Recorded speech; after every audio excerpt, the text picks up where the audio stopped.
Of petitions, there are none. So, item 6, Community Organisation Loan Scheme. John, Sam.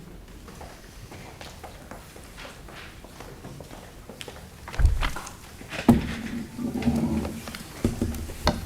just let them answer questions. Great. So you'll have heard the deputation, and we've had a significant number of questions from councillors. If you'd like to introduce the paper, and then I'm sure that there will be plenty more questions. Sure. So you've read the report. The application is strategically aligned with some of the council's central city plans and strengthening community strategy. This is an application to the community loan scheme. So it's been assessed according to its criteria and risk profile, and that's in the report, and we look forward to answering your questions. Okay, thank you. So I'm sure there's questions. Andrew? Thank you. Just a quick series of quick fire questions actually here. The recommendation obviously from staff is not to provide the loan. I'm just interested to drill down into what the various views of the various parts of council might have been as we worked through this, because I'm assuming that we've taken a joined up approach. What's the view of the Project 8011 team? All right. Well, appreciate the question. It's Janine and John. And you know, quick fire questions with quick fire answers will be fine. Yep. John Scallon. I'm John Scallon, Project Lead for Project 8011. So strategically, I think Sam alluded to the project is aligned with a number of the goals of Project 8011. So obviously the overall aspiration, 20,000 people. So any project that brings more people in Central City is a good thing. But housing choice is possibly the most aligned of the goals.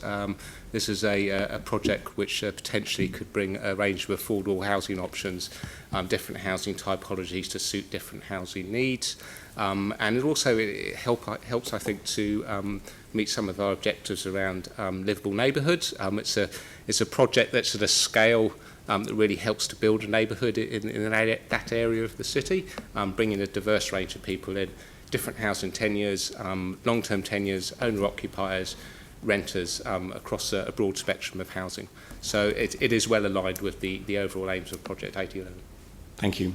So second question, it follows directly on from the first, the view of urban design staff, or staff that would have a view on urban design, I'm guessing from your comments would also be positive? I can't speak directly for the urban design staff. From what I know, yes, they're supportive of the project. Okay, and then final question, the legal team are comfortable with this? Yeah, so that's detailed in the report. They're comfortable that if the company, which is applying for the loan, makes some amendments to its constitution, which the company's agreed they will do, then they fit the criteria, and that's been from our legal services unit as well as external legal advice.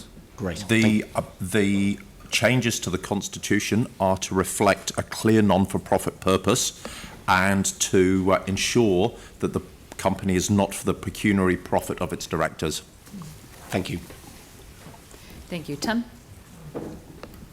Yeah, thank you. Look, Aotearoa own the land and they're a government agency, and I realise that they're here for the major projects, but the government has done an outstanding job in Wellington with regards to putting $1.5 billion to kind of revamp housing in Porirua.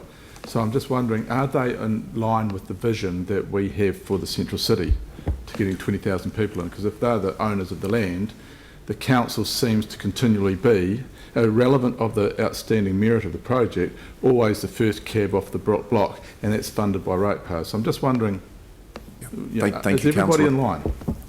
Doesn't seem.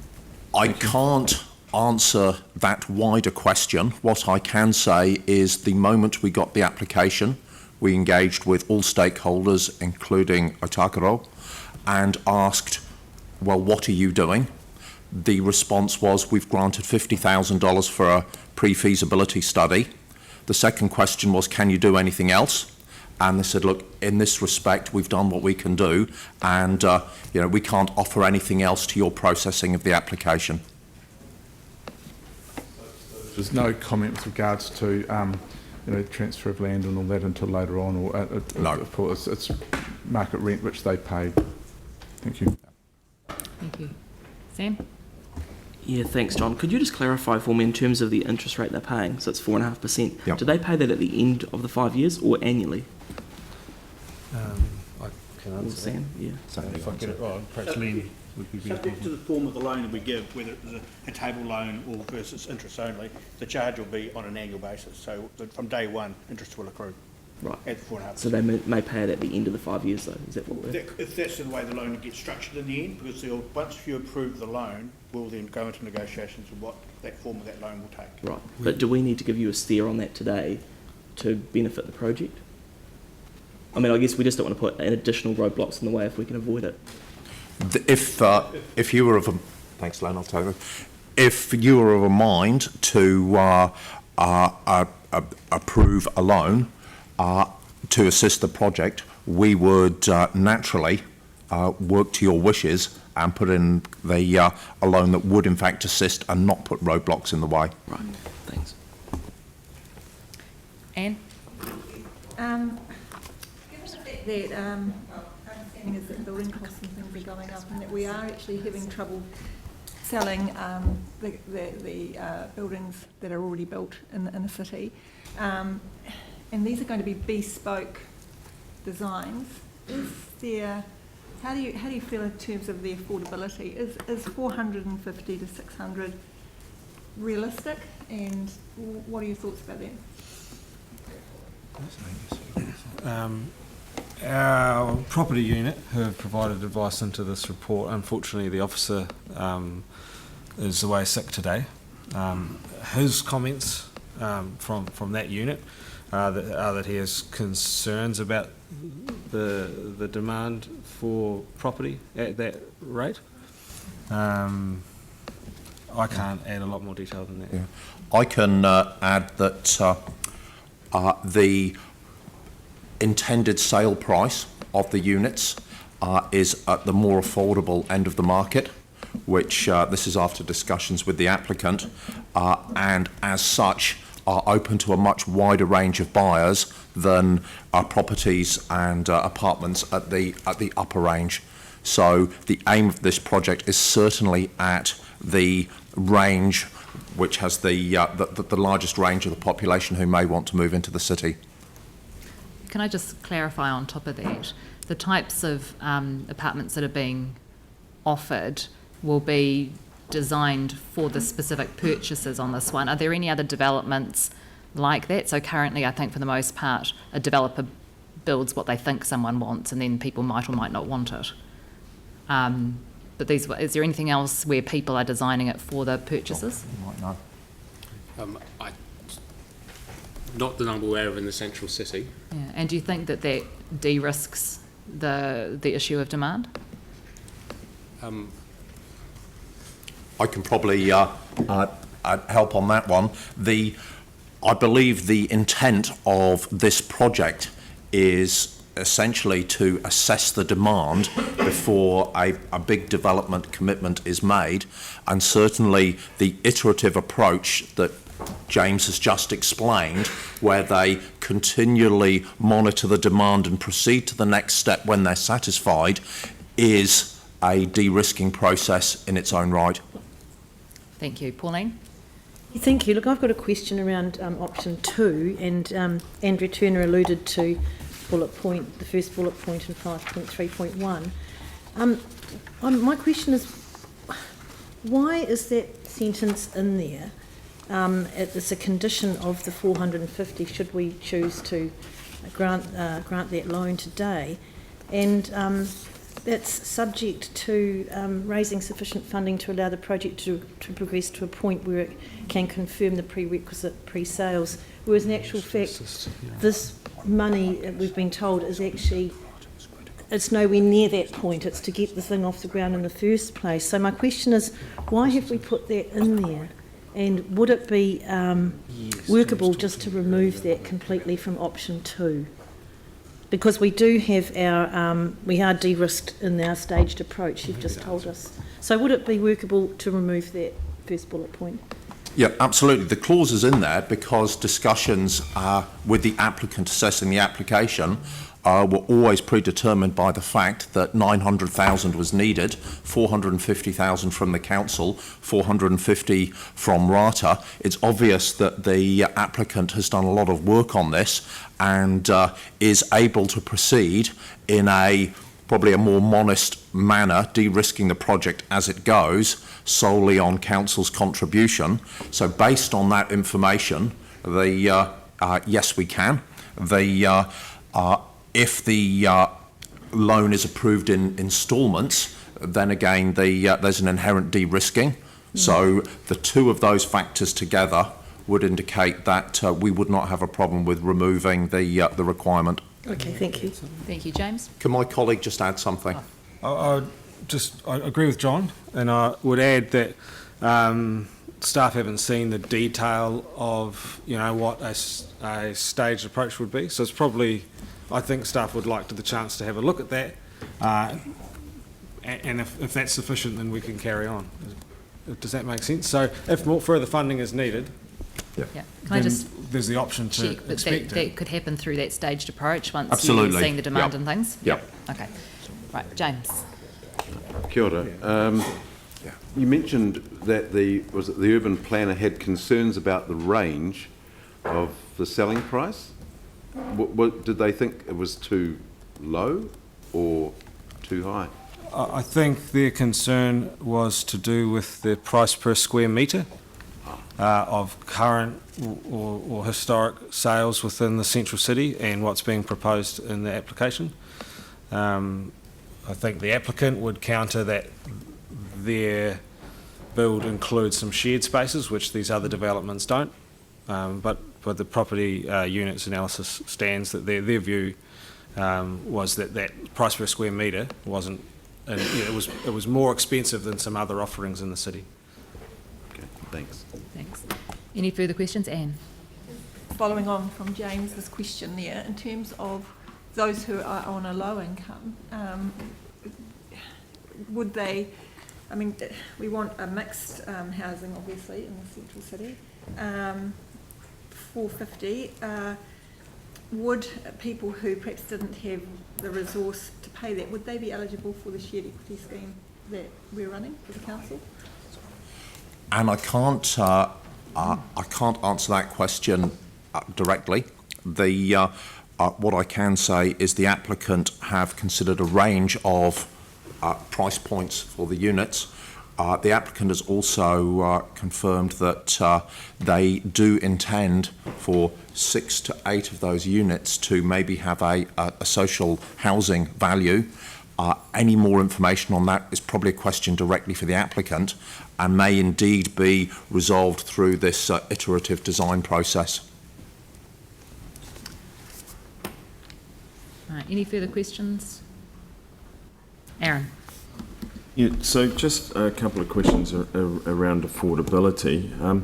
Who sets that scale for affordability? We're talking about the current definition. I'm unclear. People can use the term affordable, and like the units starting at 400,000, but that's only affordable for 30% of the population. 70% can't afford that, according to a loan calculator available right now on ANZ. You've got to be over median household income in Christchurch is $63,500, which doesn't allow you to buy a $400,000 property.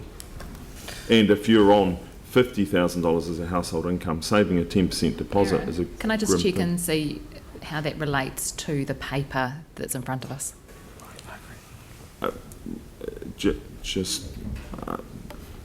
Well, it relates in the sense that what are we helping here? Just to get the rich into the inner city, or are we helping everyone to move into the inner city? Do we want to mix?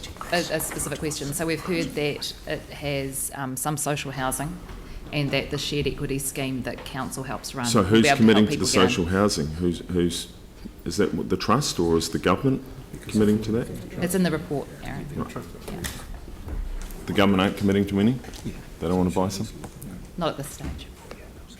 Be a good discussion to have though, right? Yeah. Any further questions? Yanni. So, just in terms of the site,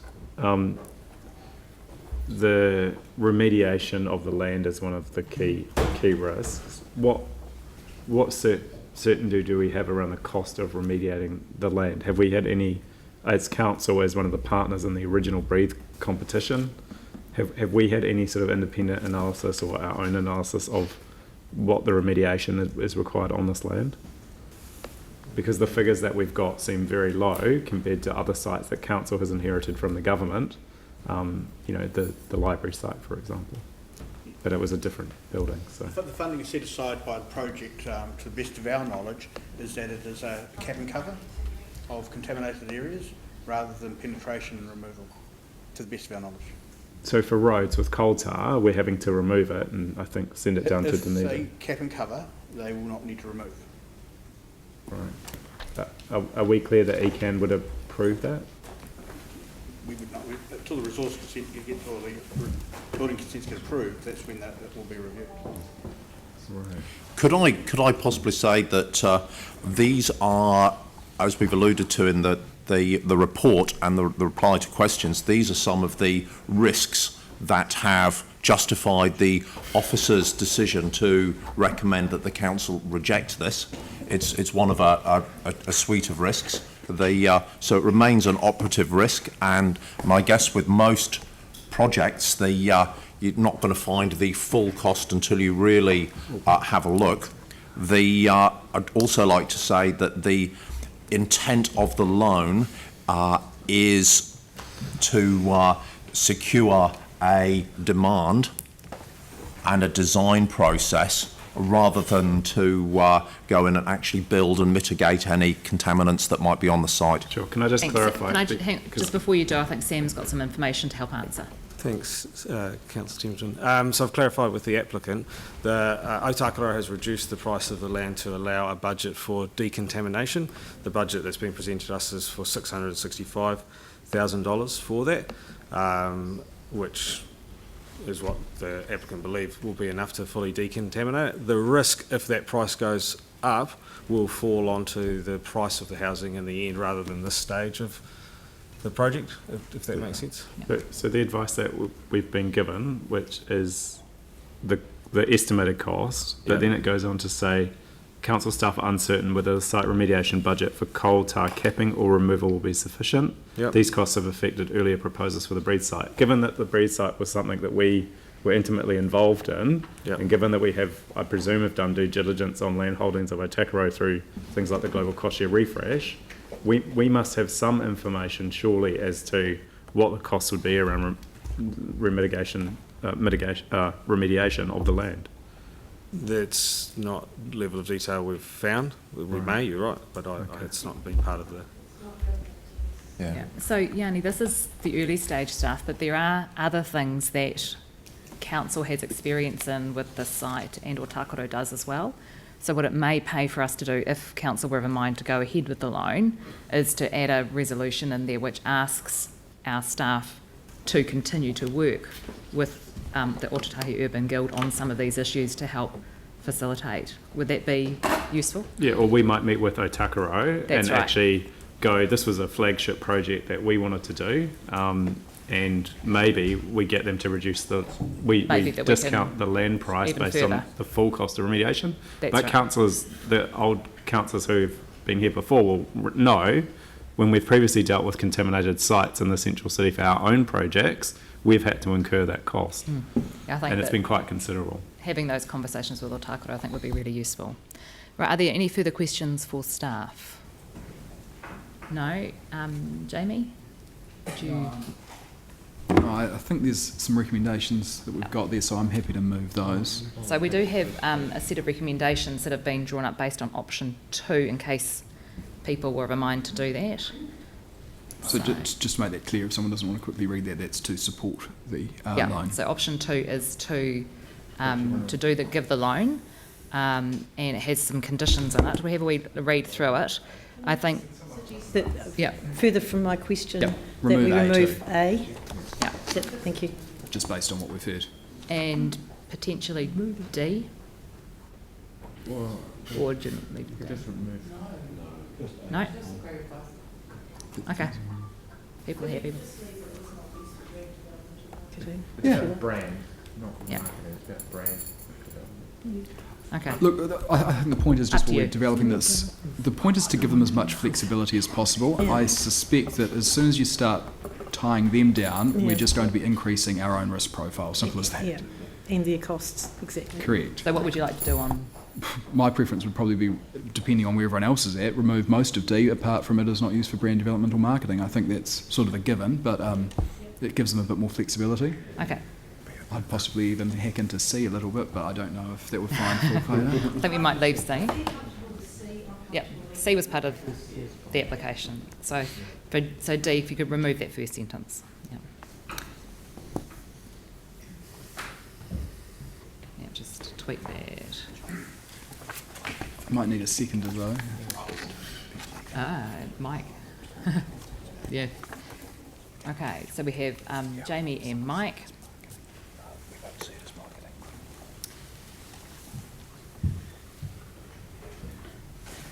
Okay, Jamie, would you like to open? Yeah, okay. I'll, just for the sake of time, if other people are going to speak, do you mind if I'll just speak once at the end, or you can even go You can. last if you'd like? Second to last? Well, You go last. I'm just saying there's no point in me speaking twice on it. I'll say it fast. Okay, Tim. Thank you. Look, we've been talking about this type of thing for a very long time. It's and James and his team have come up with a very good and viable option, I believe. It is always disappointing that the council ratepayers always seem to have to be the first cab off the block, and obviously there are others waiting in the wing. I would certainly like to see Otakaro taking a stronger lead. I know they've done a lot with this, but they do own the land, and that could be a real game changer for this and others. If we look at the absolute positive of this, if this takes off as envisaged, this could be a first and a lead for many of the others. It could actually be better off than our own development agency if they really get going and they get momentum and they do others following this. So I'm going to support this because it's the game changer. I think that sooner or later someone's got to back. I am concerned and ongoing with regards to the councillors and the ratepayers are always the first cab off the block and to support, and I would really like to see the government and other partners really taking the lead on some of these. Thank you. Sam? Yeah, I agree with what Tim said. I mean, in terms of this, I think we need to enable development in the central city, and we can complement it with affordable housing. I think the important things to note really are, if for anyone that is on the fence with it, it isn't a grant, it's a loan. We're charging them more than we'd get in the bank. And I think the real upshot of this is we do look to grow our rater base, or our rating valuation base, which is fantastic. I think I'm really comfortable with the fact there's a strong drawdown process around this to mitigate a lot of the risk. And I think even more reassured that council staff will continue to work with them to mitigate that risk profile. So I think we should support it and send a message today to the city that we are enabling and progressive. And I think the final thing is that the greatest benefit we can give to our city is when we facilitate other people doing the work. It's not just the council doing it. So I think we should back them and get on with it. Thank you. Andrew? Thank you. I also support this today. I think it's an opportunity to certainly do something positive rather than doing nothing, which is what the alternative would be. It aligns with a number of our strategic priorities. Active citizenship, it's a community-led project. It's playing right into the idea of having 20,000 people living in the central city, and the central city being a vibrant place which is affordable and where people do want to live. I think this is an impressive project, and I'd commend the people that have developed it. I'm pleased to hear that it is supported by our own AT11 team, and that there would also be support for the urban design outcomes, and that with the constitutional amendments, which I think are perfectly reasonable, our legal team are also comfortable with it. So yeah, I think this is very, very positive, and I don't doubt that if we didn't pick this up today, and I believe that we should. I think it sends a very strong message that we do support development in the central city, but in particular that we support sustainable and community-led development in the central city, bearing in mind that this is a not-for-profit, and that if this is a success, the bankability of it is going to be an oversubscription that then would possibly lead to a further example of this project elsewhere in the central city, rather than the bankability of it going into directors of a private company's pockets. That it's something that we absolutely should be supporting. So I'm certainly going to vote in favour of this and urge colleagues to do the same. Thank you. Pauline? Thank you. Support exactly what Andrew said, but look, basically we are taking a bit of a risk here, but very few projects of significance have occurred without some risk. It is relatively low risk in monetary terms for council, but I'm comfortable with the staged approach de-risking that money for us, and I think that in light of that, I think it's probably really advisable for us to go ahead and back this project, because what we're seeing here is something different. We're seeing a lot of development in the central city, but it was a little bit samey. What people are getting here is a wonderful, diverse housing development with options for everybody, and that includes bringing in people with diverse interest, and different people coming in with green space and environmental benefits. So I really do respect the whole vision of this, and it's a shame that it never got going many years ago. It would have been brilliant. And when you look at it, 200 units, 400 people, and we're aiming for 20,000, we need tons of these. So let's get behind it and get this first one off the ground, and let's really work with our staff to make sure that they are supporting this project however we can, not just financially, but with our resources, our incredible skills we've got in this building, our contacts, and work with Otatahi itself, as Tim has alluded to try and get anything that they can do to help this project get off the ground. So I'll be supporting today. Thank you. Mike? Thank you. This is about risk versus reward. So yes, there is some risk that it won't work, but actually the reward of it working totally outweighs the consequence of that risk of it not working. I was fortunate enough earlier this year to visit Corn Street Community Builders in London, and it's obviously a slightly different housing initiative, but it's a community housing initiative, and that was started in the 1980s, and it was actually a loan from the council of £1 million in the 80s to enable them to purchase the land that actually got that initiative off the ground. So that was a risk that council took, and it totally paid off. We should never underestimate the power of community when it comes to housing initiatives. And look, I think through the rebuild we have missed opportunities to truly create a modern, sustainable city. This is the type of housing development that we need in our city centre, so I will be supporting the recommendations. Thank you. And if there's, okay, so there's a couple more. So Anne, then Aaron, then Yanni. I think this is an awesome project, and I'm really supportive of the principles behind it, but I'm afraid I won't be supporting this today, because I actually think we're at a time when we need to be putting all resource into providing housing for those who cannot afford housing. So I would prefer this money to be accessible to our trust, so that, and I'm sure that we could make that work if we looked at it, so that they can actually strengthen the work that they are doing. I think that we are providing an awful lot of housing for people who can afford it at the moment, and I believe that we have a need in our city to provide housing for those who don't. So I think that should be our priority. I think we're widening our portfolio too far and getting involved in supporting this. So I won't be supporting today. Thank you. Aaron? I am only speaking because I will be voting against as well when everyone gets grumpy if you don't tell them why. To save the grumpiness at the break and my milk going sour in my coffee, I will speak. For me, I hope this works. The work and the pretty pictures and stuff are sensational. If that ends up in my city, I'll be very happy and very proud, and I will pat the councillors on the back that backed this. But for me, I hope I'm wrong, because that would also mean the market's wrong. The market don't want to live in the inner city at the moment, and they're just not moving there in droves. They're moving to other neighbourhoods, and they're moving to other neighbourhoods for particular reasons. And until those reasons change, the inner city just won't be as popular as we want it to be. We can want the inner city, I see everyone cringing now, but we can want the inner city to be as popular as we want. But that's not what the population of Christchurch is doing. They are not moving there in droves. Other neighbourhoods are selling really well, just not the inner city. And hopefully this will be a game changer for that. This will be a market changer. It will give a different...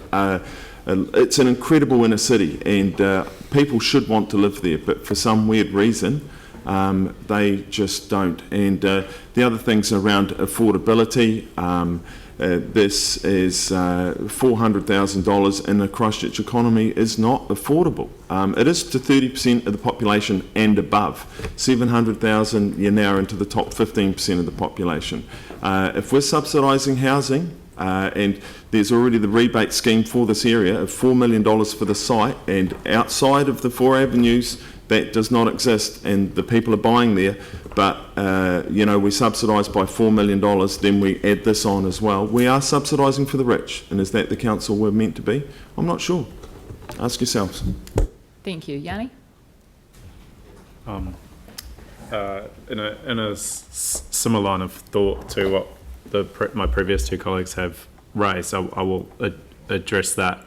But I just wanted to pick up on the point that Councillor Sam McDonald made, because actually when you think of this as a loan and you think of the stages in which it goes through, I personally am comfortable with that. I would be much more concerned if this was a direct grant, but I do feel that we have actually asked staff to do the work around a loan to enable something that could be positive for our city. But having said that, I really want to just highlight the complete contrast to this paper and the next report around our social housing and community housing in our city. And the idea that $4 million of ratepayers funding would go into this level of apartments at the price points that they are, when we're struggling to fix our own social housing, let alone grow it for the future demand that we know is coming, is something that I'm really concerned about. But I don't think this paper is the time to address that public ratepayer subsidy of very expensive apartments in our central city. There's another process where we hopefully do get a chance to have that debate and have that discussion about what our priorities are. So I don't think the loan should be penalised because we've still yet to resolve that as a council, which is why I would support the loan today. But I did want to signal that I am incredibly uncomfortable that up to $4 million of ratepayers funding could go into this project, which would be a grant and would be, I think, creating housing that is not at that affordable level.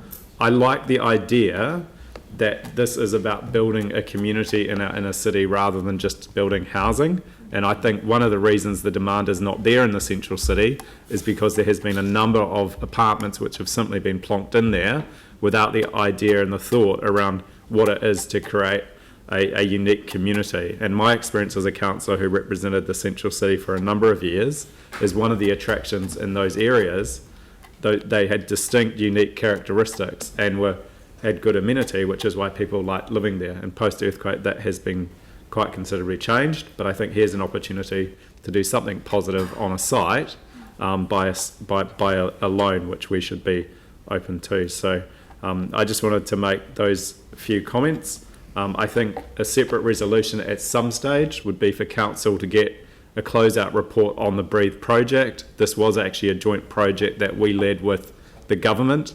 initially, and it's been a spectacular failure. There is a very good paper in the report that has done some analysis of it, but I don't feel we as councillors have really been given the information to understand fully from go to woe what lessons have been learned and which are going to be applied going forward. So I'd really maybe indicate that we could have an additional resolution to do that. Thank you. Thank you. Jimmy? I support the option 2 because if we review all the council's strategic framework, particularly one of our community outcome is a livable city.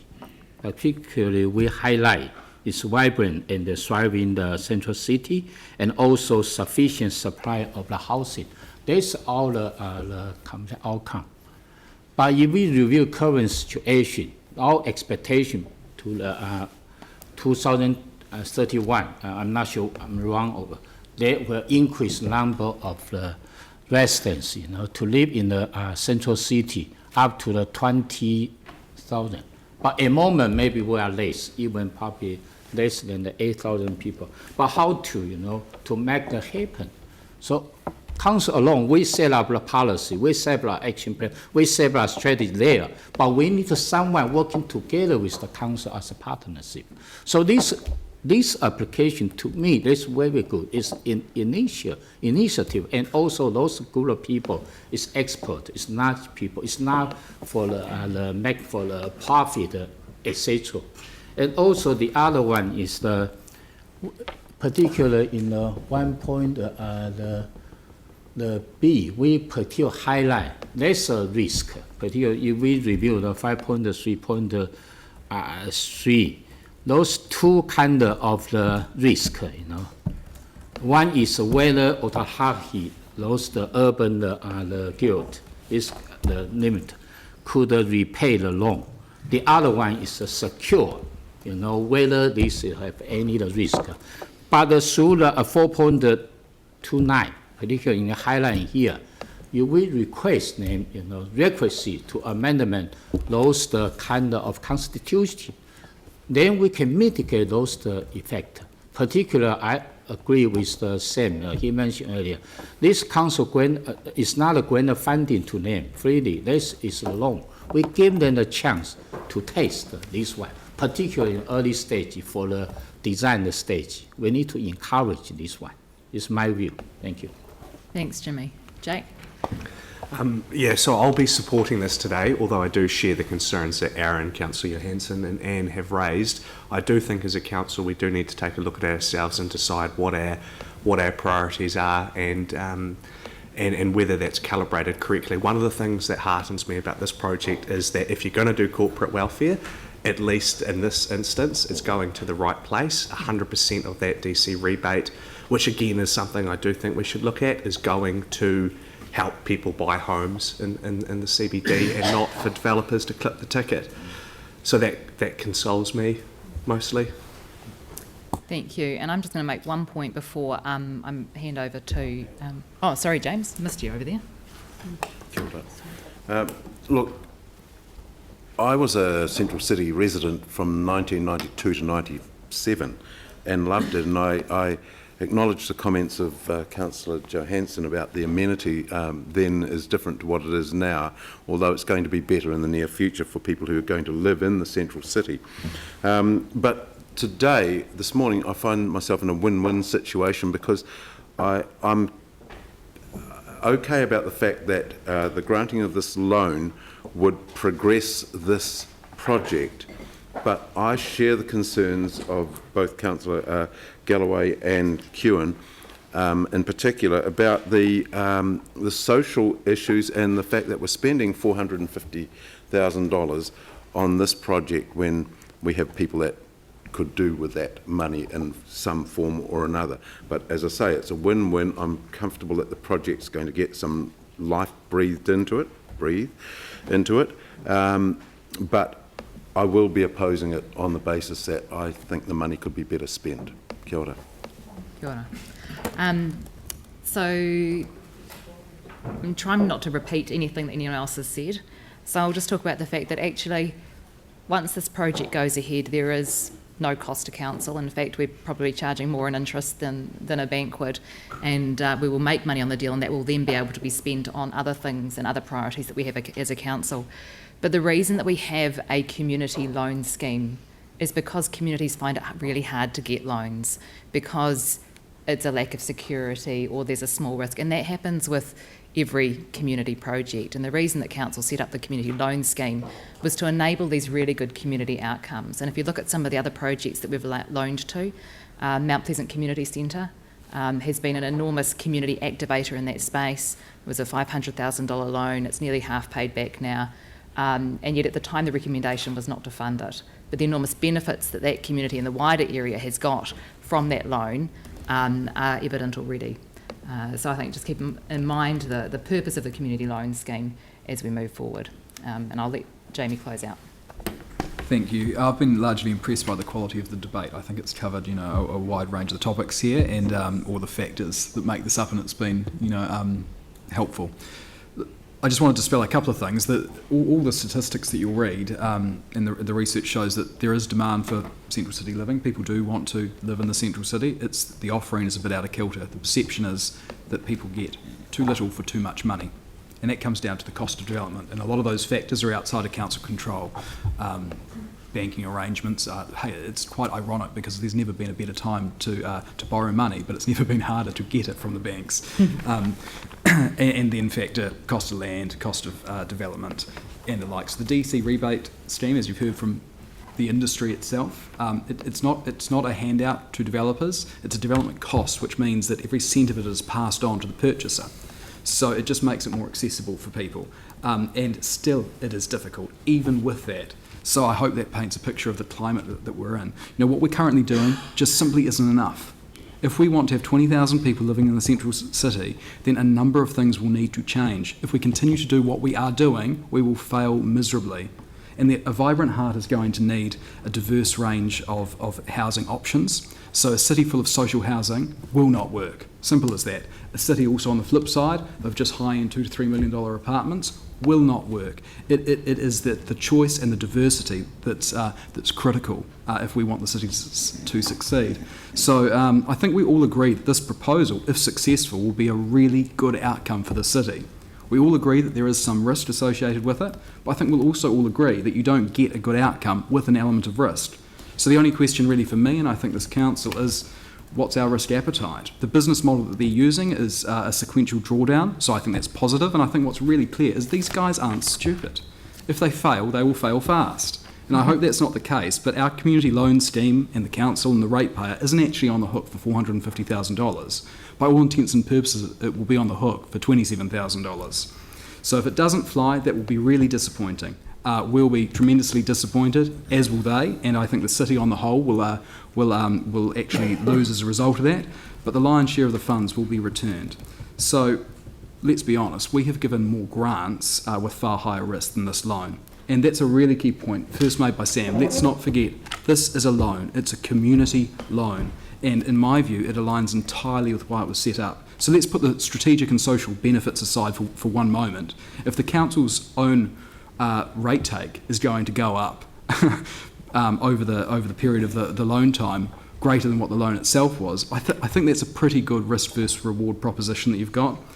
You also have a bankable model for the future, and there's a capital value increase on the surrounding property as a result of this too. So, yep, I think there's some risk in exchange for potentially a very large upside. So yes, finally, I think you can imagine what happens if it fails. You know the risks, they're in the report, but I would just challenge and say imagine what happens if it succeeds. Thank you very much. And with that, I will put the motion. All in favour say aye. Aye. Against? Would you like those recorded? So Galloway and Daniels and Keown. Thank you very much. That's carried.